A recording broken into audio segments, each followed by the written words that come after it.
Hello guys, ಎಲ್ಲರಿಗೂ ನಮಸ್ಕಾರ. ನಮ್ಮ ಮೇಲೆ ಯಾರಾದರೂ ನಮಗೆ ಮಾಟಮಂತ್ರ ಮಾಡಿಸಿದ್ದಾರೆ ಎಂಬುದು ನಮಗೆ ಹೇಗೆ ತಿಳಿಯುತ್ತದೆ ಎಂಬುದನ್ನು ಈ ವಿಡಿಯೋದಲ್ಲಿ ತಿಳಿಯೋಣ.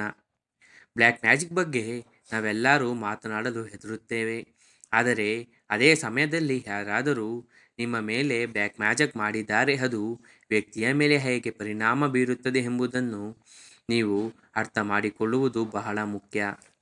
ಅನೇಕ ಸಂಪ್ರದಾಯಗಳು ಮತ್ತು ಸಂಸ್ಕೃತಿಗಳಲ್ಲಿ ವ್ಯಕ್ತಿಯ ಜೀವನದ ಮೇಲೆ ಕೆಟ್ಟ ಪರಿಣಾಮ ಬೀರುವ ದೃಷ್ಟಿಶಕ್ತಿಗಳಿವೆ ಎಂಬುದು ಸ್ಪಷ್ಟವಾಗಿ ಕಂಡುಬರುತ್ತದೆ. ಬ್ಲ್ಯಾಕ್ ಮ್ಯಾಜಿಕ್ ಯಾರನ್ನಾದರೂ ಹಾನಿ ಮಾಡಲು ಅಥವಾ ನಿಯಂತ್ರಿಸಲು ಶಕ್ತಿಯನ್ನು ಕುಶಲತೆಯಿಂದ ನಿರ್ವಹಿಸುತ್ತದೆ ಎಂದು ಹೇಳಲಾಗುತ್ತದೆ.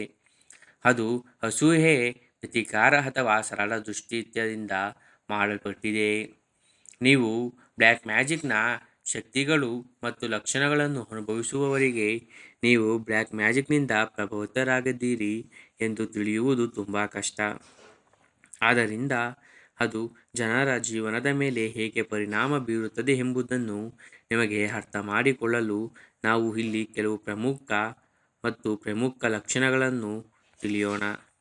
ನಂಬರ್ 1, ವಿವರಿಸಲಾಗದ ಮಾನಸಿಕ ಮತ್ತು ದೈಹಿಕ ಆರೋಗ್ಯ ಸಮಸ್ಯೆ. ಯಾವುದೇ ವೈದ್ಯಕೀಯ ಕಾರಣವಿಲ್ಲದೆ ಆರೋಗ್ಯದಲ್ಲಿ ತ್ವರಿತ ಕುಸಿತವು ಮಾಟಮಂತ್ರದ ಸಮಸ್ಯೆಯ ಲಕ್ಷಣಗಳಿವು. ನೀವು ಹಲವಾರು ವೈದ್ಯರನ್ನು ಭೇಟಿ ಮಾಡಿ ವಿವಿಧ ಚಿಕಿತ್ಸೆಗಳನ್ನು ಪ್ರಯತ್ನಿಸಿದ್ದರೂ ಫಲಿತಾಂಶವಿಲ್ಲದೆ ಇದ್ದರೆ ಮತ್ತು ನಿಮ್ಮ ಸಮಸ್ಯೆ ಇನ್ನಷ್ಟು ಹದಗೆಡುತ್ತಿದ್ದರೆ ನಕಾರಾತ್ಮಕ ಶಕ್ತಿಯು ನಿಮ್ಮ ದೇಹದ ಮೇಲೆ ಪರಿಣಾಮ ಬೀರುತ್ತಿರಬಹುದು. ಯಾರಾದರೂ ನಕಾರಾತ್ಮಕ ಶಕ್ತಿಗಳನ್ನು ಕಳುಹಿಸುವಾಗ ನಿಮ್ಮ ಮೇಲೆ ಪರಿಣಾಮ ಬೀರಲು ಪ್ರಯತ್ನಿಸುತ್ತಿದ್ದಾರೆ ಎಂದು ಇದು ಸ್ಪಷ್ಟವಾಗಿ ತೋರಿಸುತ್ತದೆ. ನೀವು ಜಾಗರೂಕವಾಗಿರಬೇಕು. ನಂಬರ್ 2, ಹಣಕಾಸಿನ ನಷ್ಟಗಳು ಮತ್ತು ವೃತ್ತಿಪರ ಅಡೆತಡೆಗಳು. ನಿಮ್ಮ ಕಂಪನಿಯ ನಿರಂತರ ವೈಫಲ್ಯಗಳು, ಅನಿರೀಕ್ಷಿತ ಉದ್ಯೋಗ ನಷ್ಟ ಅಥವಾ ನಿಮ್ಮ ಅತ್ಯುತ್ತಮ ಪ್ರಯತ್ನಗಳ ಹೊರತಾಗಿಯೂ ಆರ್ಥಿಕ ವಿಪತ್ತಿಗೆ ಮಾಟಮಂತ್ರ ಕಾರಣವಾಗಬಹುದು. ಕೆಲವೊಮ್ಮೆ ಅಸೂಯೆಯಿಂದ ನಿಮ್ಮ ಸ್ಪರ್ಧಿಗಳು ನಿಮ್ಮ ಮೇಲೆ ಮಾಟಮಂತ್ರ ಮಾಡುವ ಮೂಲಕ ನಿಮ್ಮ ಮೇಲೆ ಪ್ರಭಾವ ಬೀರಲು ಪ್ರಯತ್ನಿಸುತ್ತಾರೆ ಮತ್ತು ನೀವು ತುಂಬ ಜಾಗರೂಕವಾಗಿರಬೇಕು ಮತ್ತು ಇದನ್ನು ಹೇಗೆ ನಿಭಾಯಿಸಬೇಕೆಂದು ತಿಳಿದಿರಬೇಕು. ಕೆಲವೊಮ್ಮೆ ನಿಮ್ಮ ಪ್ರಗತಿಯು ಇತರರನ್ನು ಅಸೂಯೆಪಡಿಸುತ್ತದೆ, ಆದ್ದರಿಂದ ಅದು ಕಾರಣವಾಗಿರಬಹುದು. ನೀವು ವಿವರಿಸಲಾಗದಂತೆ ಬಹಳಷ್ಟು ಸಾಧ್ಯತೆಗಳನ್ನು ಕಳೆದುಕೊಳ್ಳದಂತೆ ತೋರುತ್ತಿದ್ದರೆ ಅಥವಾ ನಿಮ್ಮ ಯಶಸ್ಸು ಹಠಾತ್ತನೆ ತೊಂದರೆಗಳಾಗಿ ಬದಲಾದರೆ ಅದು ಖಂಡಿತವಾಗಿಯೂ ಮಾಟಮಂತ್ರದಿಂದಲೇ ಆಗಿದ್ದರೂ ಇದು ವಿಶೇಷವಾಗಿ ಸತ್ಯ. ನಂಬರ್ 3, ಅಸಾಮಾನ್ಯ ಭಾವನೆಗಳು ಮತ್ತು ಹಂತಕಾರಿ ಅನುಭವಗಳು. ನೀವು ಇದ್ದಕ್ಕಿದ್ದಂತೆ ಅಲೌಕಿಕ ಚಟುವಟಿಕೆಗೆ, ವಿಚಿತ್ರ ನೆರಳುಗಳು ಅಥವಾ ಅಗಾಧವಾದ ಭೀತಿಯನ್ನು ಅನುಭವಿಸಲು ಪ್ರಾರಂಭಿಸಿದರೆ ನೀವು ಮಾಟಮಂತ್ರದಿಂದ ಪ್ರಭಾವಿತರಾಗಿದ್ದೀರಾ.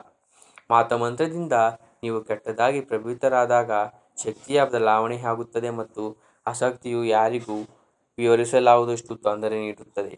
ಈ ಘಟನೆಗಳು ನಿಮ್ಮ ಶಾಂತಿಯನ್ನು ಭಂಗಗೊಳಿಸಬಹುದು ಮತ್ತು ಭಯಾನಕವೂ ಆಗಿರಬಹುದು. ನಂಬರ್ 4, ತೀವ್ರ ನಕಾರಾತ್ಮಕ ಮತ್ತು ಜೀವನದಲ್ಲಿ ಆಸಕ್ತಿಯ ನಷ್ಟ. ನೀವು ಹಠಾತ್ ಖಿನ್ನತೆ, ನಿರಂತರ ಅತೃಪ್ತಿಕರ ಆಲೋಚನೆಗಳು ಅಥವಾ ಸಮಾಜದಿಂದ ದೂರವಿರುವ ಬಯಕೆಯನ್ನು ಹೊಂದಿದ್ದರೆ ಮಾಟಮಂತ್ರವು ಬಲವಾಗಿ ಸೂಚಿಸಲ್ಪಡುತ್ತದೆ. ಕೆಲವೊಮ್ಮೆ ನೀವು ನಿಮ್ಮ ಬಗ್ಗೆ ಕೆಟ್ಟ ಆಲೋಚನೆಗಳನ್ನು ಹೊಂದಿರುತ್ತೀರಿ ಮತ್ತು ಸಾಯುವ ಆಲೋಚನೆಗಳನ್ನು ಹೊಂದಿರುತ್ತೀರಿ. ಈ ನಕಾರಾತ್ಮಕ ಆಲೋಚನೆಗಳು ಮತ್ತು ಭಾವನೆಗಳು ಮಾಟಮಂತ್ರದ ಪ್ರಮುಖ ಚಿಹ್ನೆಗಳು ಒಂದಾಗಿದೆ. ನಕಾರಾತ್ಮಕ ಶಕ್ತಿಯು ನಿಮ್ಮನ್ನು ಮಾನಸಿಕವಾಗಿ ಸಿಲುಕಿಸಬಹುದು ಮತ್ತು ನಿಮ್ಮ ಸ್ವಂತ ಬೆಳವಣಿಗೆಗೆ ಅಡ್ಡಿಯಾಗಬಹುದು. ನಂಬರ್ 5, ಭಾವನಾತ್ಮಕ ಯಾತನೆ ಮತ್ತು ಸಂಬಂಧದ ಸಮಸ್ಯೆಗಳು.